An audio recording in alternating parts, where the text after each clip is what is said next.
राजस्थान पर 10 कदम में शुरुआत करेंगे। कांग्रेस पार्टी के राष्ट्रीय अधिवेशन के बाद आई बड़ी अपडेट की। राष्ट्रीय अधिवेशन के बाद कांग्रेस में बड़ी सर्जरी देखी जा रही है। 58,000 नेताओं का डिजिटल डेटा तैयार हो रहा है। पार्टी में निष्क्रिय नेताओं पर गाज गिरने की आशंका है। राष्ट्रीय अधिवेशन के बाद संगठन को सक्रिय बनाने की कवायद शुरू कर दी गई है। राजस्थान को सबसे पहला मॉडल स्टेट बनाया जाएगा।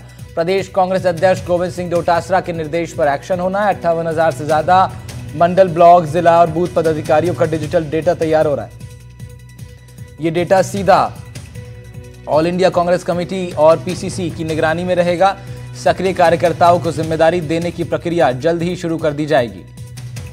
बड़ी खबर आपको बता रहे हैं कांग्रेस से, जहां राष्ट्रीय अधिवेशन के बाद अब डिजिटल डेटा 58,000 से ज्यादा नेताओं का तैयार होना है। इसमें निष्क्रिय नेताओं पर गाज गिरने की आशंका है। और क्या कुछ हो सकता है, हमारे इनपुट एडिटर सुशांत पारिक हमारे साथ फोन लाइन पर है, उनका रुख कर लेते हैं। सुशांत, काफी दिनों बाद कांग्रेस में संगठनात्मक रूप से कुछ सक्रियता के लिहाज से नया देखने को मिल रहा है। क्या कुछ है इसमें और कितना महत्वपूर्ण पार्टी के लिए?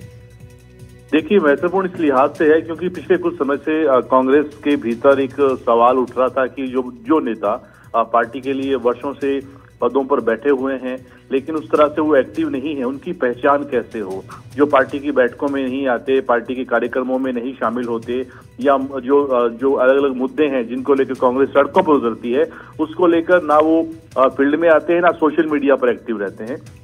ऐसे में इनकी स्क्रूटनी कैसे की जाए, तो फाइनली प्लान जो तैयार किया गया और जिसकी चर्चा अभी राष्ट्रीय अधिवेशन में भी हुई, कैसे लोगों की पहचान की जाए, उस दिशा में राजस्थान मॉडल स्टेट बना है। और 58,000 जो ब्लॉक और जिला मंडल के जो नेता कार्यकर्ता हैं जिनके पास रिस्पॉन्सिबिलिटी है, उनकी एक सूची तैयार कर ली गई है। उनको ऑनलाइन कर दिया गया है। उनको जो टास्क मिला है वो भी रहेगा और किस टास्क में उनका योगदान क्या रहा, किस मीटिंग में वो गए, किस धरना प्रदर्शन में बैठे, ये पूरा जो है एक तरीके से ऑनलाइन डेटा उनके पास रहेगा। ये प्रदेश कांग्रेस भी देख सकेगी, एआईसीसी भी देख सकेगी, प्रभारी जो नेता हैं वो भी देख सकेंगे।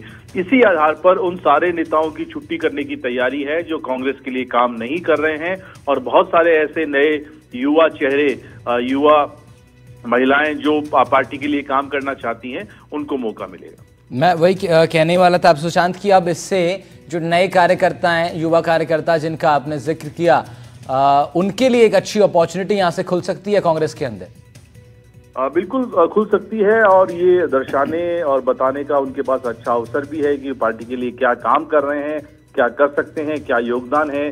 और दूसरी बड़ी बात, चूंकि यूथ जो है वो थोड़ा ज्यादा एक्टिव भी है। फिलहाल अगर देखा जाए तो बहुत सारे नए चेहरे भी आ रहे हैं, लेकिन रिस्पॉन्सिबिलिटी के लिहाज से उनको बहुत टाइम लग जाता है पार्टी में कोई जिम्मेदारी मिलने में। तो अब ये अवसर उनको जल्दी मिलेगा, परफॉर्म करेंगे तो आने वाले दिनों में अवसर और बढ़ेंगे। तो एक अच्छा कदम भी है और हो सकता है कि कांग्रेस इस मॉडल को देश भर में भी लागू करे। सुशांत, राजस्थान को पहला मॉडल स्टेट के तौर पर डेवलप किया जाएगा। इस मॉडल स्टेट में क्या सिर्फ डिजिटल डेटा तैयार होना ही अपने आप में सब कुछ होगा, या और भी कुछ चीजें इस प्रोजेक्ट में कांग्रेस के हैं? देखिए, केवल इतना काफी तो नहीं है, लेकिन इसकी मॉनिटरिंग सख्त तरीके से होनी जरूरी है, क्योंकि सचिन पायलट ने अभी कहा कि 3 बैठकों में जो नेता नहीं शामिल होगा उसको फिर हटाया जाएगा। क्या ये केवल बयान बन के रह जाएगा या इस दिशा में कदम भी उठाए जाएंगे, नजीर भी पेश की जाएगी? और क्या केवल जो छोटे नेता हैं उन्हीं पे गाज गिरेगी? बहुत सारे ऐसे बड़े नेता भी हैं जो इस तरह की निष्क्रियता बनाए हुए हैं पार्टी के भीतर। वो केवल जरूरत पड़ने पे चेहरा दिखाने के लिए आते हैं। तो उन नेताओं के खिलाफ पार्टी क्या एक्शन करेगी, तभी जाकर ये पूरा मॉडल है वो सफल हो सकेगा। सुशांत, बहुत शुक्रिया तमाम जानकारी के लिए। आपका इनपुट एडिटर हमारे सुशांत पारिक जानकारी दे रहे थे इस खबर पर। तो कांग्रेस पार्टी के अंदर अब एक डिजिटल डेटा तैयार होने की बात चल रही है, जिसमें निष्क्रिय नेताओं पर गाज गिर सकती है, नए चेहरों को मौका मिल सकता है। 10 कदम में बढ़ते हैं आगे। अब